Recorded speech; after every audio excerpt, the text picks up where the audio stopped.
Was this guy Pee Wee from the Jordan Downs? Yeah, this guy Pee Wee. Yeah, yeah, man. He was definitely from the Jordan Down. Little short, man. Very shadow dark skinned brother. He was and very good spirit, bright eyes, bright smile. I never forget this visual look. And yeah, Pee Wee was from Jordan Downs. Had you Hmm. heard of a guy named Tyrone Tate from the Jordan Downs? Oh, do I know Tyrone? Matter of fact, my sister Elizabeth married his brother. Interesting. Tell us about Tyrone Tate back in the 70s.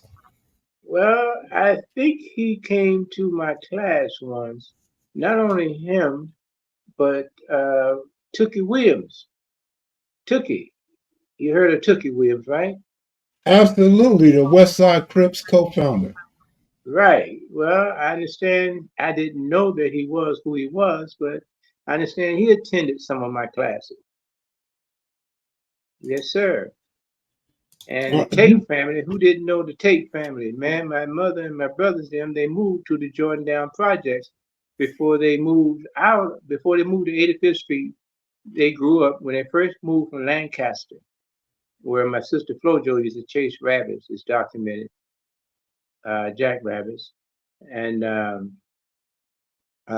moved to the Jordan Down projects. So they knew everybody in the Jordan Down project during the riot back then. And so everybody knew the Tates, and oh man, my like I said, the Tates family is in my family.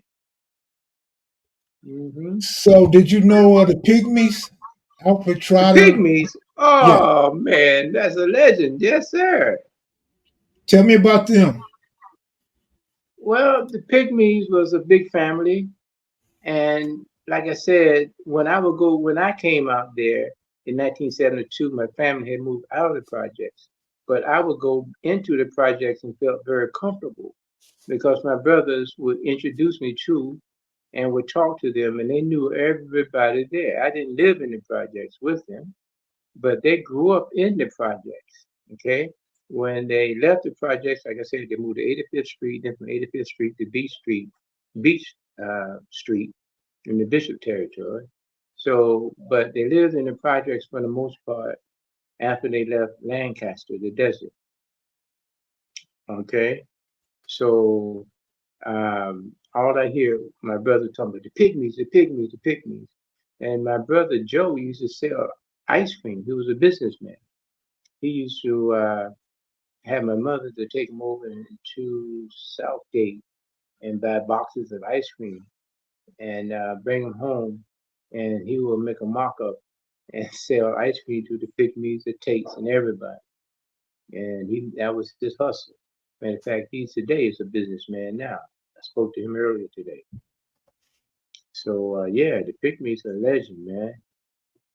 Yes, sir. Did you spend any time in the Nickerson Gardens or training any of those brothers that lived in the Nickerson Gardens? A lot of would come to Mafundi. Like I said, I would have 3 classes a week, and many of them would come from the Jordan Downs, Nicholson Gardens, and yeah, from all over. That was straight down Wilmington, off of Wilmington. So they would come straight to my class. Yes, they were from all over. I mean, that was a neutral zone. The Mafundi Building, also known as the What's Happening Cultural Center, is located at 1827 East 103rd in Los Angeles, California. That's 103rd Street and Wilmington Avenue, 1 block south of the celebrated Watts Tower and 3 miles from the traffic stop that sparked the Watts riot in 1965. Let me tell you this: when on Friday nights, when the kids, the students, the gang members had nowhere to go, I would open my Monday up for dances. They said, one of them asked me, can we have dance? I said, sure. I said, but you got to check the weapons at my gate here, my door. So the sisters would come in, pull the machetes out. Brothers would bring their double barrel shotgun, the sawed off shotguns or whatever weapons they had. They would check them at my desk before they come into into the venue where we had the dance, where my studio was, where Eartha Kitt taught dance. And so I would check them into my drawers and lock the door there and let them go in and dance. And they were leaders from all parts of LA, West Side, East Side, South Side, South Side, they would come over, Pyru, whatever. Yeah. And Harold, my gang brothers, who were leaders of the bishops and etc., they would keep an eye on things as well to make sure everything was cool too. So they were security themselves. So they would come in there, man, and dance until I let them open up. We open up about 8, 9 o'clock, and they would boogie down. Then 12, 1 o'clock, time to go home. They went home peacefully. We never had not one inkling of a situation. I give them their weapons back with respect. That was a neutral zone. Fundy was a neutral zone. Never had not one problem. Now, I must admit, there was one situation that this was besides that. Okay? I was locking up Fundy one afternoon. It was a 2-story building. I was locking it up and I was giving a head down from the second floor, which was the sound recording studio there at that top of the steps where the Silvers did their thing and many other musical artists would come and use a very professional equipped sound studio. And I was coming down on the top of the steps, and some young brother, I never forget, like he was about 16 years old, light skinned brother, about 6 feet tall. I never forget his face. And he reached in his pants pocket. Nobody else was in the building. And he pulled out a long nose, like maybe 38, and he pointed at me. And I said, "What's up, brother?" And I thought about, damn, do I run down the hall? I said, no, because that would give him reason to shoot me and nobody would hear it. And I said, no, let me use what I teach. So I said, brother, I just stood there. I said, go ahead and shoot me, man. I'll just be another dead brother and you be in jail the rest of your life. Now it's up to you. I didn't run. I didn't flinch. Next thing I know, he put the gun back in his waistband, turned around, ran down the steps and out the door. I've never seen him since. That was the Mm. only negative situation I had there, me personally, at McFunding. Wow, that's powerful testimony right there. Hey, you mentioned Roger Moseley. Yeah, Roger was born and raised in Los Angeles, California, December 18th, 1938. He became an actor and director known for Magnum P.I. in 1980, A Thin Line Between Love and Hate in 96, Terminal Island in 1973. He also played in The Greatest in 1977. Yeah, I mean, it's pretty well known that he taught Raymond Washington, the founder of the Crips, how to do backflips off of diving boards and swim and yeah. tumble. Roger was a swimmer. Yes, sir. Yes, sir. Did you happen to know Raymond Washington or ever meet him or hear of him? I can't place him offhand. I've heard the Okay, name before. I might have met him. The name okay. rings a bell, How but about I can't Craig think. Munson? You ever heard of Craig, Craig Munson? Craig, what now? Craig Munson, big bodybuilder. Months. Ah, I might have met him briefly. I can't place him. But let Okay, me backtrack a little bit about Roger. When I got there, when Dr. Cannon hired me to come to take over Mafundi, we had a meeting with some of the board members, Ms. Fuller and Dr. Cannon, and several of the people there in the dance and exercise room where I eventually taught classes, and I was at the head of the table. Roger was there, and a few of the instructors. And Roger thought he was to become the director. Okay. And so Roger said something kind of arrogant and distasteful. And I think he said it to Miss Fuller, the board lady. And I didn't like what he said. You don't respect a woman in front of me. So I stood up and I walked toward him, and we were about to get busy, you know. So Miss Fuller stepped in between us. And she said, no, no, no, we can't have this. We got to work together. And, I had to check myself. I said, yes, ma'am. And Roger said, yes, okay. He left. But Roger and I became very close. Matter of fact, I took him to his first agents meeting before he did his first movie series. And I sat in his truck. He had a pretty souped up, customized pickup truck, a 52 truck. I never forget it. And I sat in his truck for about an hour and a half out there off of Wilshire one evening, waiting on him. We was very close. As a matter of fact, the last time I saw him, he was well. First time it's first before the last, he was in the parade, and it wasn't a watch parade. It was one down the Crenshaw Christmas parade. He had a big black stallion he was riding, and he stopped and we shook hands. And then the last time I saw him, he was at my sister's funeral, and he didn't know that Flo-Jo was my sister. So we talked for a few minutes and chit chat and chopped it up for a few seconds, and that was it. But yeah, Roger and I had great history. May God be pleased with us. Yes, sir. You mentioned Mayor Tom Bradley. Were you familiar with the Long Table in the mid 1970s? Familiar with the what kind of table? The Long Table, where all the leaders of different gangs came and met up. No, but I've had a few meetings in his office. And I will faithfully discharge the duties of the office of mayor the duties of the office of mayor in and for the city of Los Angeles, in and for the city of Los Angeles, according to the best of my ability. according to the best of my ability. So help me So God. help me God.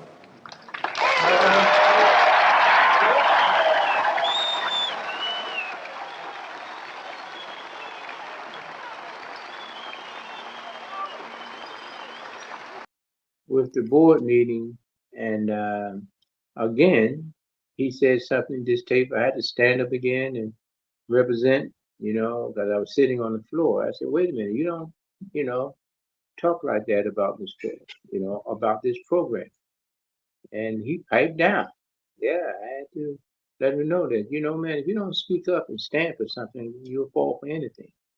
So I had to stand up to Brother Tom on that occasion. Never forget that. But that long table, no, I don't remember going to any of those long table games because I dealt with proactive events, which that itself, not saying it wasn't proactive, but I dealt with on a regular basis. Because when I was at McFunding, man, I was working 12, 14-hour days, 7 days a week. And I don't know if I told you or not, but we did a nature walk. I was starting to tell you with two things. I would have the gangs come to my house and have pool parties on the weekends. And then we did a nature walk from Los Angeles, from LA, 15 of the hardcore Crip sisters and 15 of the brothers from different gang sets. We started in Mufundi, and we walked from LA all the way to San Diego. It was a nature walk, and I was teaching them how to survive, how to walk with strength, and how to make it a journey just as life is. And every little township we got in, La Jolla, and different little township along the way, they had helicopters and police there greeting us. And I would tell the sisters and the brothers, don't bum rush the store. Two of you go in at a time to buy something. Only two will go in at a time because I didn't want no problem. Them saying that someone stole something which somebody probably would have done.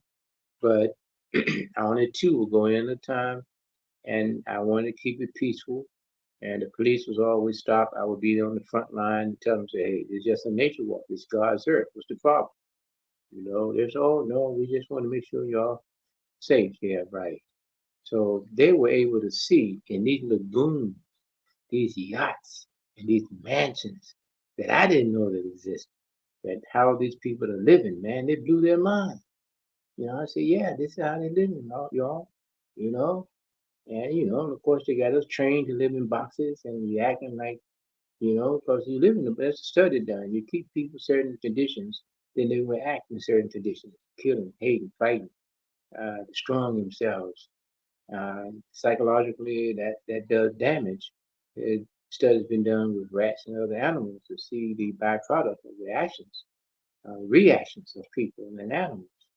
So, and I was showing them, look here, they got all type of palm trees and lagoons and yachts and boats and we walked along the lagoons all around the coastline. We slept on the shore, and that next morning I showed them how to catch fish. We ate seaweed, and we just had a good time. Some of them that morning we slept, got up, but that night, matter of fact, we slept on top of the van, under the van, inside. I put the sisters inside the van, brothers on top and under the van or on the side of the van, to protect the sisters, of course. Now, that morning we got up, but we had to go around Camp Pendleton. We couldn't walk on Camp Pendleton, so we all got in the van. And the one that drove the van, that monitored every 10 miles, was the student with the one leg I was telling you about, Fred. He was the one that drove the van and monitored us every 10 miles to make sure everything was okay. So when we got up that morning after sleeping on the beach, we got up on the number US 101, and we was walking, and Nixon was president at that time. And matter of fact, let me say this: there was a poll that was taken of the most popular household word in America. There were 3 names on that poll. There was Nixon, Muhammad Ali,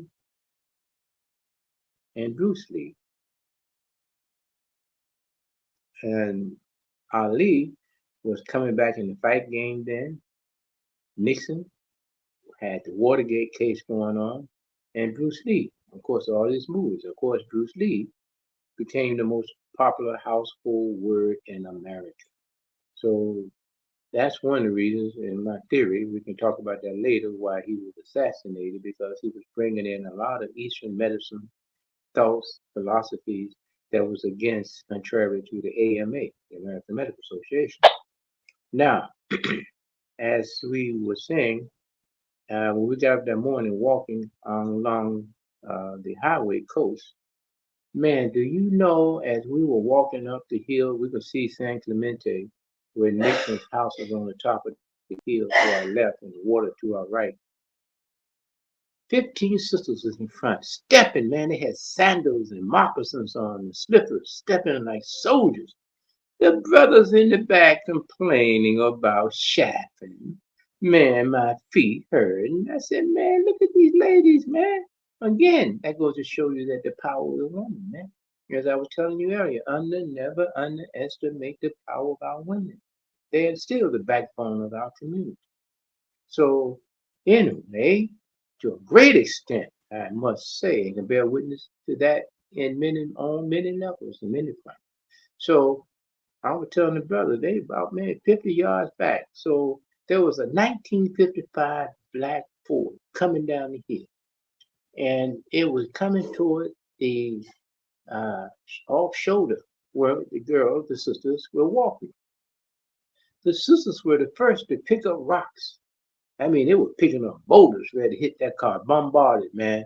I said, no, put it down. We don't want to cause an international coincidence here that's setting us up. I said, don't do it.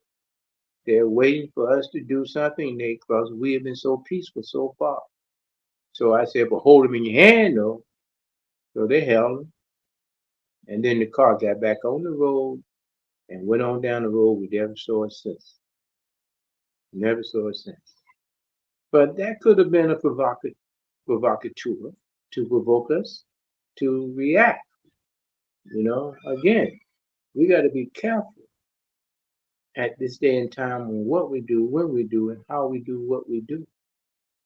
Yes, sir. When you mentioned Darby Park, did you mean by the farm in Inglewood? Sir, what was that? Darby Park in Inglewood by the farm? That's what I was saying. Inglewood, behind the farm, not the Coliseum. I mean the farm. Right, Yeah. right. So did you know Yeah. Little Caesar, Daryl McFarley? Darby, I toured all over LA and Compton, man. I Oh, can't think. and man, everywhere you can think about. I taught at the YMCA's, and I performed at almost every high school you can think about. Hmm. We demonstrated at every high school, almost every elementary school, at every park, every event. I have it on my list of venues, the places that I performed. I mean, we represented Mafundi well, Hmm. well. Every way you can think about, we were there. That name ring a bell. Daryl McFarley lives in North Carolina now. He was an Inglewood family member in the early 70s. Yeah, I used to. Matter of fact, I worked with a program later on, back in the later '70s, called Change Incorporated. No, that was in D.C. when I met Bruce Lee. I first met Bruce Lee in 1968 when I was out of my first year of college. Um, I met Bruce. They're doing a tour around the country. He was Cato as a Green Hornet at that time, and I met Bruce um, at the Cotterburn Theater. And at that time, I'm thinking, hey man, I've been to the martial arts since 1959, and this guy, who do you think he knew the guy? He don't know. I'm big headed at that time. So I had to bow down. I went back to the side of the stage, shook his hand, and gave him the thumbs up. And when I got about 10 feet away, I felt something that said, turn around. And I turned around and he threw the thumbs up to me. And I do the power sign. I had an afro and I did the fist pump to him and fist up rather. And he did a thumbs up and we both smiled. And he said, keep teaching, because I took some of the students that I worked with in Change Incorporation was the name of the group after after the after the DC riots. There was a riot torn section off of Georgia Avenue on Irving Street. And I used to live there in an apartment complex, a boarding house. But I used to teach this summer program. And that's when I first met Bruce. And the second time I met Bruce was in LA when I was teaching, when I was studying, matter of fact, under Grandmaster Alfred Wong there on Ord Street. I was studying in his studio because that's when I got deep into the Kung Fu system. And Grandmaster Wong was the first to teach non-indigenous Chinese, blacks, whites, Mexicans, and the Chinese people didn't like that. But he taught me so much. I enjoyed studying with him. And I was leaving class there one night because I would go from Mafundi to go there. And then on different off days, I would go to him or different times in the evenings, early mornings. I was back and forth studying under Grandmaster Arthur Wong. So I met Bruce one evening. He was up in the park of Spring Street, up in the parking lot, and I looked at him. I said, "Wow!" So there was a few people standing around him. So I went up there and got in the circle, listened to him talk, and I said, "I don't remember now." He was doing a tour from Atlanta, D.C., New York, tour around the country. And I said, Bruce, I don't remember now because I was in D.C. He said, vaguely, I remember the Cotterburn Theater. So, yeah. He said, what are you doing? I said, I'm teaching in Watts. I'm funding. I said, I got about 400 or 500 students. He said, do you want to do a movie? I said, sure. So he said, okay. So he didn't give me no number or nothing, but I was so excited I didn't even ask for a number. I went back to the school and funding, and man, I was telling everybody, man, I'm gonna do a movie with Bruce. I do a movie with Bruce. And at that time, he was working on I think he had just finished Into the Dragon with two of my friends, which I knew very well, Jim Kelly and Steve Sanders, which was in this movie. And matter of fact, Steve was at another event that I promoted called that targeted bullying, obesity, negative peer pressure, in which I did another one just about 3 months ago recently. I promoted it with various martial artists from around the world. One, Grandmaster Lee, who is the representative of the Taekwondo associations all around the world. He was my special guest at this event. and I promoted about maybe about 7 different martial arts events from all different styles. I never say what one style is better. I'm not that type of martial artist. You know, if you don't practice, you don't train because a wrestler or a marble shooter can beat you if you don't train and be sincere to your art and yourself. So, back to what I was saying at Derby Park and different parks in LA, man, I was all over. I was at the Coliseum right there between um, USC and the Coliseum in that open park there training one day by myself, and the 2 people sitting in the park was watching. And I got some of the pictures of it, and I was doing my nunchucks, and the LAPD drove up on me on the grass, and they said, "Sir, you know those nunchucks against the law. We got to take those, but we know who you are. We're going to put them in a paper bag and bring them back to you." So they said, "Yes, sir." So I gave them over. I relinquished them, gave them to them, and about 30 minutes later, they came in a paper bag. Said, "But don't take them out. Just keep them." I said, "Thank you, sir." I thought that was very respectful, you know. Um, but yes, yes, I trained all over LA. I had a studio once on, I think it was 54th Street, I think. I had studios all over LA, man. I had 5 schools in LA together, and Bobby and I opened up a school on 8th and Vernon, around the corner, 8th and Vernon, near right there by Lamert Park. Okay, so, but yeah, I've met so many different people, and every Sunday I would invite martial artists from all different styles and variable styles, like the capoeira from Brazil, those masters, Ishinru, Kali, one of my favorite students. Um, well, actually, he was a student, but he co-taught in my school. He was Danny Santos, #1 student. Danny Santos was in many movies with Bruce. He was Bruce Lee's closest confidant. Well, Torrance Mathis uh, joined my school, the school that Bob had opened up on 8th and Vernon, and he taught the style of Jeet Kune Do and Kali, or Screamer, that Danny taught, which is a Filipino art. And Danny is the Filipino himself. So Torrance would teach that. And one thing that I'm not, saying one style is better. Yeah, Steve Sanders was part of the Black Karate Federation, right? He had formed that with Johnny Williams. Yes, sir. But Mm. so he lives in Atlanta now. He was my special guest at my one of my events. Yes, yes, I was he. real young at the time, but if my memory serves me right, didn't Jim Kelly have like a studio on Crenshaw Boulevard somewhere? Yeah, he did right up from Mavis Flat. His was up the Yeah. street across Stalker.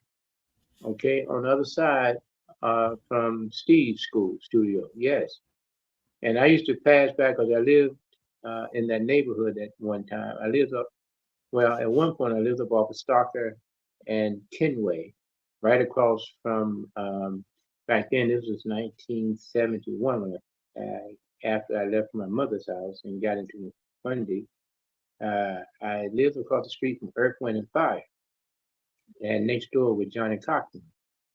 Mm. And I didn't know Johnny who he was then, but it was a big house, and I didn't see him. But Earth, Wind, and Fire every morning they would come from Oakland, different parts, or wherever they travel, unload their U-Haul truck, and get the blasting in their garage, man, right at where my bedroom window was. I said, "Who in the world are these guys?" But that was Earth, Wind, and Fire, man. This guy used to blast, man. I had my own little private setting with Earth, Wind, and Fire, but I didn't know who they were at that time. You ran across a lot of interesting and well known people in Black Los Angeles during the days. Oh, yes, sir, brother. Yes, sir. Yes, sir. I had a few articles in the Sentinel newspaper. I did a lot of interviews. Yes, sir. So I put my footprint of times there. Yeah, so let's end it like this. First, what was the black population like in Watts when you first moved out here in '71? Good, interesting question. I would say 80%, 20% Chicanos. Nowadays, nowadays there's a lot more Chicanos. Um, but what would be your message to the brothers since you dealt with so many leaders back then and you helped train their mindsets to be positive and to de-escalate situations? What would be your message to the brothers nowadays that's still committing black on black violence? And dealing with black on black violence, first of all, is that you're part of a plan which you don't realize that you've been trained to destroy yourself. We've been trained from the cradle of not knowing who we are. We've not been trained to know what we are and that we're part of God's plan. We're the original people. We have so much to offer. The world is waiting on us, but yet we're destroying what God is putting in place. You know, when I was in Africa, I used to get into a lot of conflict with a lot of the students there. And they used to tell me, say, brother, uh, and I said, what is it? Don't bring us nothing but the teachings of the Honorable Elijah Muhammad. I said, what are they talking about? Who is this guy? Don't bring us nothing but his teachings. I said, what? So when I came back to the States, I said, these guys, man, I said, I can't be wearing no bow ties, no suit. So I asked one of the brothers, why y'all wearing bow ties and suits? The guy said, man, because that's a fatigue. That's you can get into any place in the Wilshire district. You know, you can blend in. They think you're a doctor so and so. But you go in there with an egg bar, which is a robe of a kufi, with a cap on, they already know you're a stranger, but you don't speak like a real stranger. So I said, oh, okay. So at the Watts Temple, the brother named Vernon, uh, bless his soul, he transitioned. He used to take some of my students over to the Watts Temple at that time. And on Wednesday nights or Friday nights, and he would take my van and take the brothers over and fill them up and get some teachings because I felt that was a good foundation. I hadn't joined yet, you know, but I was looking closer because I felt that I was getting a lot of knowledge in the nation. It builds up our character, builds up your speech, your salesmanship, because the first thing someone's going to buy from you is you. No matter how good you have to have a certain persona, presentation, cleanliness, able to speak, able to present yourself in some type of manner of knowing who you are. And I would present to the brothers that we need to have some role model to go by. They're not going to teach you that in the public school system. The paradigm in the public school system, systems throughout this country is not to elevate the black man or black woman. They don't know anything about our history. You know, they're shutting it down in Florida and many other states. They're only going to teach you what they want you to know, very limited. So we have to go outside the boundaries and the paradigm system to know who we are. We don't use this social media for what we should be using it for. We want to know who is who, what Pookie doing, what Dookie doing, you know, not what we should be doing in following the very first law of nature, which we're taught by the Minister Farrakhan Khan and Honorable Elijah Muhammad, which is universal. The very first law of nature is self-preservation. We don't think about collectively coming together with a business because we are, you know, envious of each other. I ain't going that near. You know, matter of fact, let me say this. I've been here in North Carolina, had a school, opened up 3 schools here. And I had a school downtown on the corner in a big building. Somebody kept throwing a rock through that building, a plate window, and breaking $500 a month it would cost me. So I relocated. Now these white folks moved in, they haven't had a pebble to destroy. But many blacks go to them. I went there once to observe a promotion. One of my white students asked me to come when I used to teach at the Y. she asked me to come and to observe a promotional class. And I go in there, and the head instructors wouldn't shake my hand. I go in there, 90% of them black students, they weren't teaching them jack. I was like, look at this, they look piss poor. Now, two of the white students eventually, who had been there for 4 or 5 years, came to my studio, and they learned so much in a short period of time. They said, in 1 week, they said, I didn't know that. I didn't know how to make a fist. They didn't teach them. They didn't teach them how many bones in the hand. They didn't teach them how to breathe. These guys, they got in a black belt. So it's a cookie cutter machine. But our blacks are so eager to go and give white folks their money. And I sat up in there and I felt like, damn, y'all love giving them what they're not giving you back. So we got to be conditioned to love ourselves, man. Until we love ourselves, not that it's hating on nobody else, because nobody gonna respect you if they don't see you respecting yourself. The first law of nature is part of the paradigm that I teach, self-preservation. The first enemy, yourself.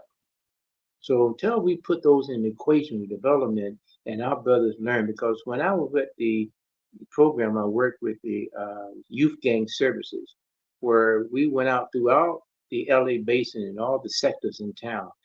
And they were wondering, how did I have a rapport with all the different sectors and their leaders? Because I had established that. Our job was to have an ear to the ground to alleviate any hostile situations before they would happen. So that was my job. In all of the sects, all of the east side, west side, south side, the Mexican Valley, all over, So that was my job I had before I moved to Phoenix. Yes, sir. And I opened up a school in Phoenix called the Golden Phoenix Kung Fu Academy. But anyway, that my message to my brothers is that to know thyself in order to be true to thyself. But we got to learn to love ourselves, man. Learn your history, where you come from, who you are, who were kings and queens. Our babies used to play with marbles, gold, diamonds, and marbles, man. And not that material thing mean anything, but it's the spiritual connotation that we had to have. Reason I think God that I can't see right now had this operation because the inner self is shining brighter now more than ever. And I've always used to do demonstrations blindfolded. I do demonstrations where I teach where I have students try to hit me blindfolded, or people out the audience who offer them $20, $30 to try to hit me. They can't touch me. Okay, I will break boards with one finger, bake bricks, 5 stacks of bricks with one hand. Go through, have people to put swords, sharp swords, after cutting an apple to my neck, and it can't go through. Not to show what I can do, but to show what one can do if they develop desire of developing their inner self. God is with us if we go into our higher spirit with our inner selves. Okay? Last question, since you mentioned it, how did the black gangs and the Mexican gangs get along back then? Well, it depends. Back then, I don't think it was a problem. I didn't see any conflict. It was us against us and them against them, pretty much. We didn't go into their neighborhood causing the problems. Matter of fact, we were closer with some of them than we were closer with ourselves. We had that self-hate so much until we hated each other, but we can love somebody else more than we can love ourselves. I had a brother to work with me in the youth gang services program. He would go and he worked in the Mexican Valley down in the what is the LA section over the other side of Chinatown. I can't think of that section right now. But he would go over and he had a rapport with them, and no matter what situation, he had a rapport with them. They didn't bother him, he didn't bother them. So, and he was another set. He was from uh, the west side, um, not the Pirates, not the Crips, the Bloods. He was a Blood. Okay, but he had rapport with those brothers over there. They loved him dearly. So it's like once you develop trust with the leader, with the head, that's who you go to first. Once you develop trust with the head, the leader, you're in like Flynn. You're in. But you can't go over there messing with their women though. No, You that's can't a no. do that. No. You Hey, can't, well, I that's a want to no no. thank you. I want to thank you, Shaheed Muhammad, for coming on and spending this hour with us, man. I really appreciate your knowledge, your history. No, my pleasure, my brother. My pleasure. My pleasure is always mine. And anytime you want to call on me to give some feedback, to highlight information, and give me some feedback on how many people you have watching. Can you give a number now? I have nearly 150,000 subscribers, but we usually do about 40,000 views, maybe. Okay. All right. That sounds good. Yeah. Okay.